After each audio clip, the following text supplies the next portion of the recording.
Եվրախորհրդի խորհրդարանական վեհաժողովի գարնանային նստաշրջանում հայ-ադրբեջանական դիվանագիտական հակամարտությունն աչքի ընկավ Բաքվի պատվիրակների շփոթվածությամբ։ Լրագրողների հետ խոսեց միայն պատվիրակության ղեկավարը, նա չկարողացավ որևէ հիմնավոր հակափաստարկ ներկայացնել Ադրբեջանի ռազմական հանցանքները փաստող ապացույցների դեմ։ Ադրբեջանի մյուս պատգամավորները տարբեր պատճառաբանությամբ ոչինչ չմեկնաբանեցին։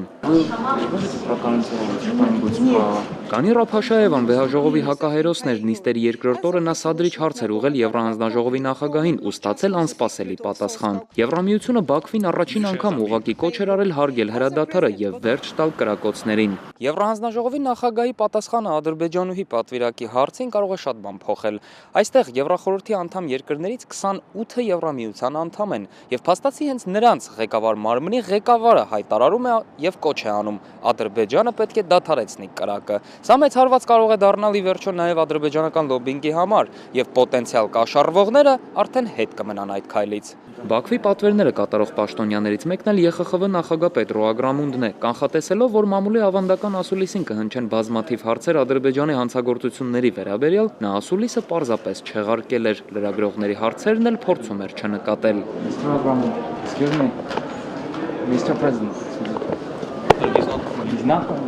Վեհաժողովի նախկին նախագահ Էմբրասյորը բոլոր խնդիրների հիմքում տեսնում է նաև ատելության քարոզը։ Նրա խոսքով Եվրախորհուրդը պետք է պայքարի եւ արգելակի այս երևույթը անդամ բոլոր երկրներում։ Սա կարող է լուրջ խնդիր դառնալ Ադրբեջանի համար, որտեղ ատելություն քարոզելը իշխանության համար ունի ռազմավարական նշանակություն։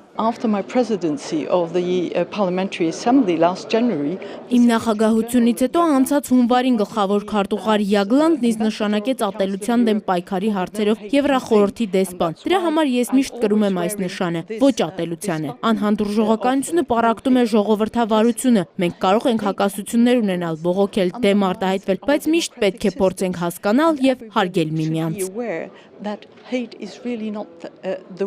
Վեհաժողովում Ղարաբաղյան քննարկումների հարցը չափազանց նուրբ է։ Նախ, սա այն հարթակը չէ, որտեղ պետք է խոսել հակամարտության լուծման մասին։ Մյուս կողմից Եվրախորհուրդը կարող է աջակցել Մինսկի խմբի համանախագահներին։ Հետևաբար Բաքվի ռազմական հանցանքները ներկայացնել անհրաժեշտ է, բայց ոչ պակաս կարևոր է կոնտեքստը։ Բոլոր մնացած միջազգային կառույցները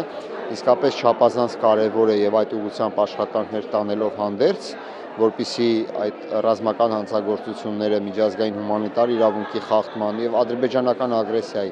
դառնան քննարկման առարկա, բայց ոչ երբեք բուն հակամարտության լուծում։ Այստեղ այսինքն շատ նուրբ մի սահմանի մասին է խոսքը։ Բաքվի պատվիրակները չեն համարձակվում բացահայտ արդարացնել ռազմական հանցանքներն ու ահաբեկչական հարձակումները, նախընտրում են լռել, քանի որ ոչ մի ճշմարտանման հակափաստարկ ներկայացնել չեն կարող։ Դրա փոխարեն բոլոր քննարկումներում ամեն ինչում փորձում են մեղադրել հայերին, շարունակելով իրենց երկրից վանել վեհաժողովի մյուս պատգամավորներին։ Դավիթ Սարգսյան, Ալբերտ Գալստյան, ժամը լրատվական, Ստրասբուրգ, Ֆրանսիա։